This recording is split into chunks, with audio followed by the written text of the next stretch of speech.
Hey there, my name is Przemek, and today we talk about two albums from Dark Odyssey Records.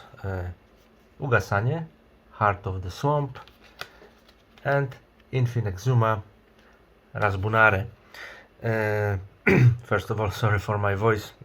I'm struggling with some annoying infection for a couple of days, and it's it's better today than yesterday or 2 days ago, but I'm still not in the best shape. Anyway, Dark Odyssey Records is a relatively new label on the dark ambient map.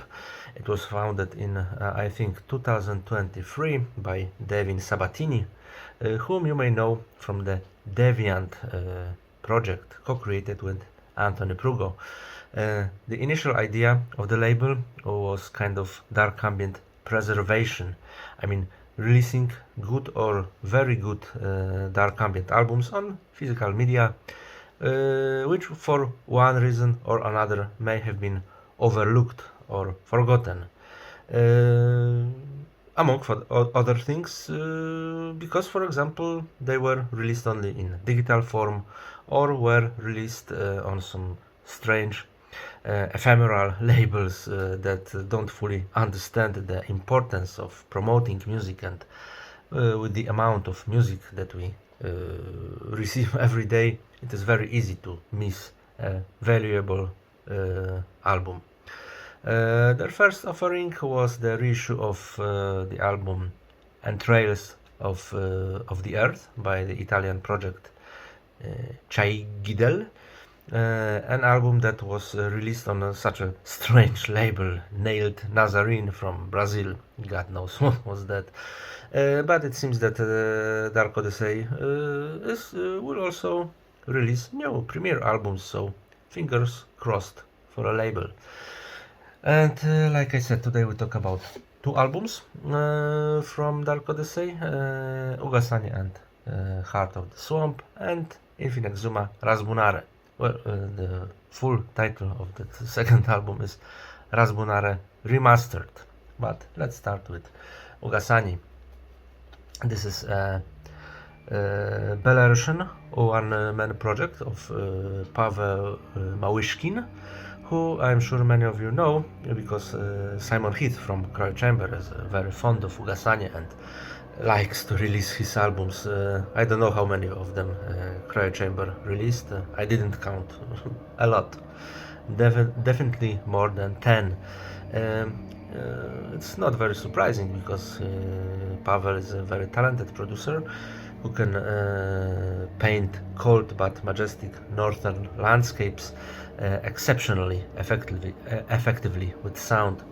Although on the album discussed today, Heart of the Swamp, Paweł remains at home in Belarus and takes us on a journey that is half ethnographic, half mythical, devoid of, I think, and I hope, any nationalist traces. It is a journey through deep forests and rivers and swamps, and along the way we meet ancient mythical creatures straight from Belarusian legends and fairy tales. And he does that quite suggestively. This is how the album looks like. It's a diggy sleeve, quite nice, I have to say. The cover, the inside, I don't know what that symbol is. I hope it's not anything nationalist. Some information, and of course the back cover. If we speak about forest ambient, I have always liked Horizons by Northhound and Banvald by Apoptos the most. And this music on this album has something in common with Banvald, although more in terms of atmosphere and than the compositions themselves, because on Banvald we had more melodic fragments and clearer compositional structures. But this specific feeling, this approach to the forest as a mysterious, magical land straight from old folk tales, means that we can build a kind of a bridge between these two records. Unobtrusive field recordings, sounds of the forest, nature, night creatures certainly help here. However, in terms of the compositions themselves, it is impossible not to notice that Arctic ambient is the apple of the Belarusian musician's eye, because everything is based on deep organic drones, everything is kind of wrapped in this veil of frosty fog and atmospheric soundscapes floating in the air like some ethereal specters. Parhelion, Sleep Research Facility, these names are rolling around my head when I listen to this record. The fourth track, In Dark Waves of the Western Dvina, is in particular instills these associations, but that doesn't matter that I can refer them to other artists, because this track is absolutely beautiful.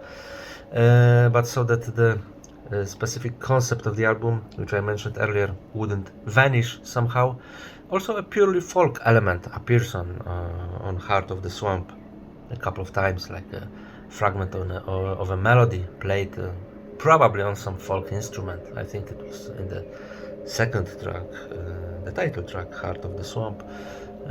Or was it first? I don't remember. Sorry. But it's kind of blended into ambient structure, this folk melody. There are also some folk chants in the last track, Through the Dark Forest. Sometimes echoes of early recordings by Pragnavid, Ugasanie countrymen from Belarus,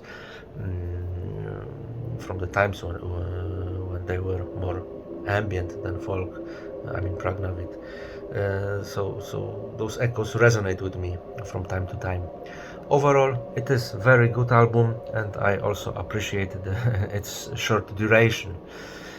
I've said it many times, but for me, the time, 60, 70 minutes ambient albums is over today. I liked those albums back in the days, but today I have no time for such a long albums, and I appreciate it even more when an artist is able to tell a whole story in those 30-40 minutes. So it is another very good offering from Ugasanie, Heart of the Swamp, released by Dark Odyssey Records.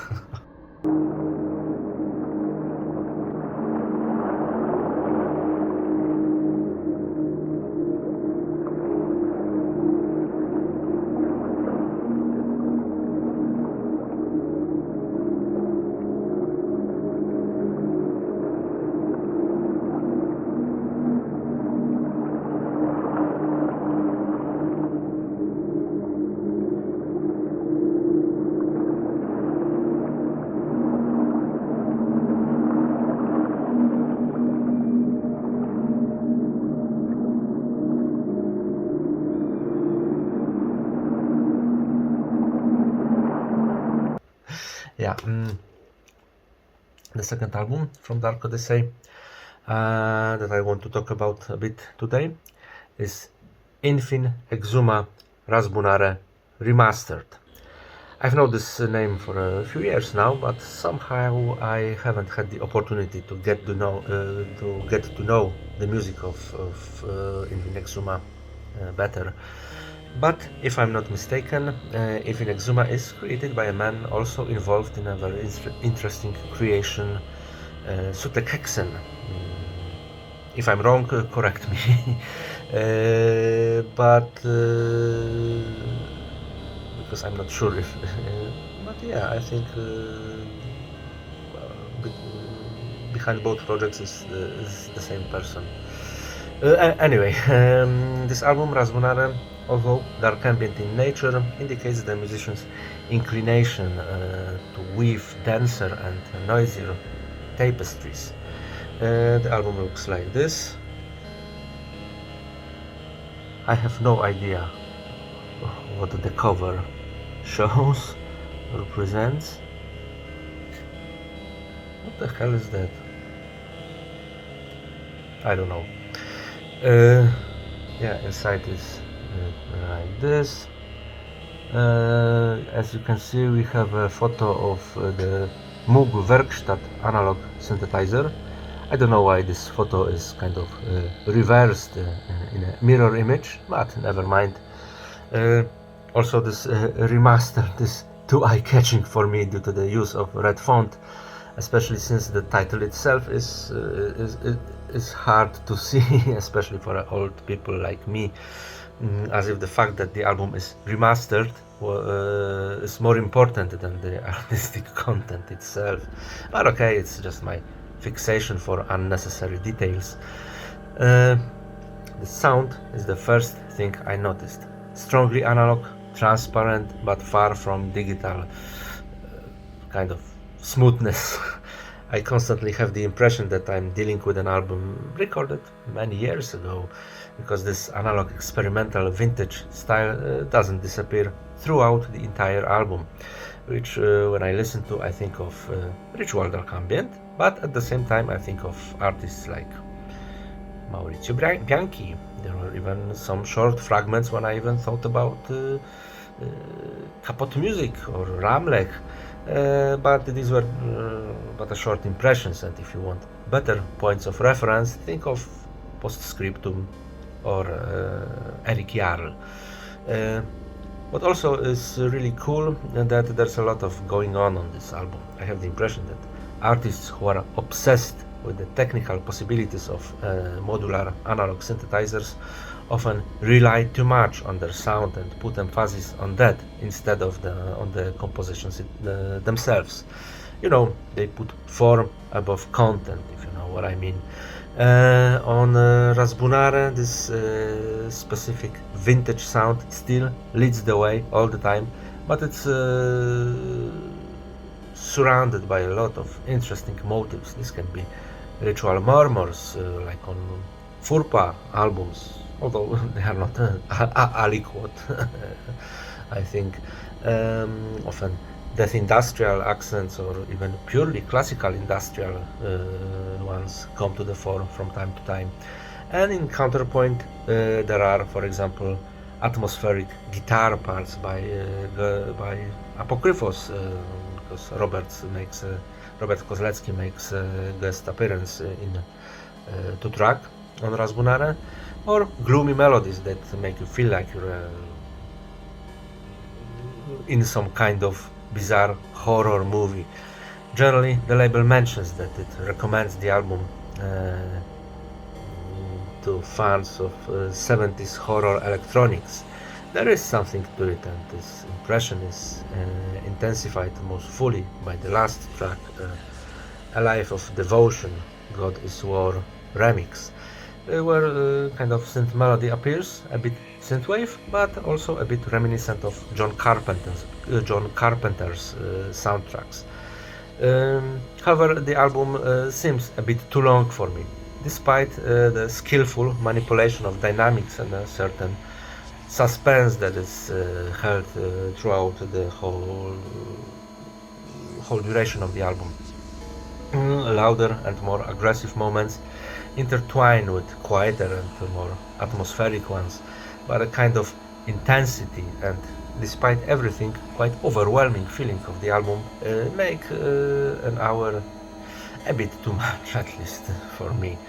But this is probably the only complaint I could point out when I discuss this quite successful album. Let's be honest, it is worth taking a listen, absolutely.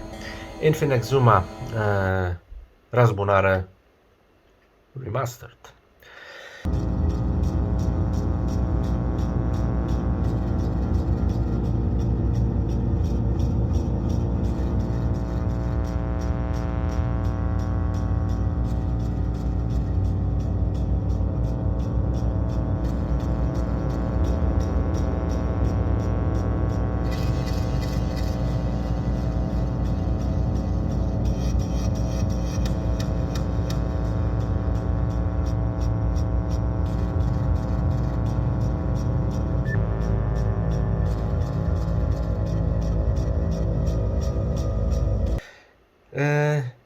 Two albums from Dark Odyssey Records. Like I said, fingers crossed for the label. Looking forward their another offerings. I'll be following the label, and probably in the future more videos about Dark Odyssey will appear on this channel as well. Okay, thanks for watching and see you soon.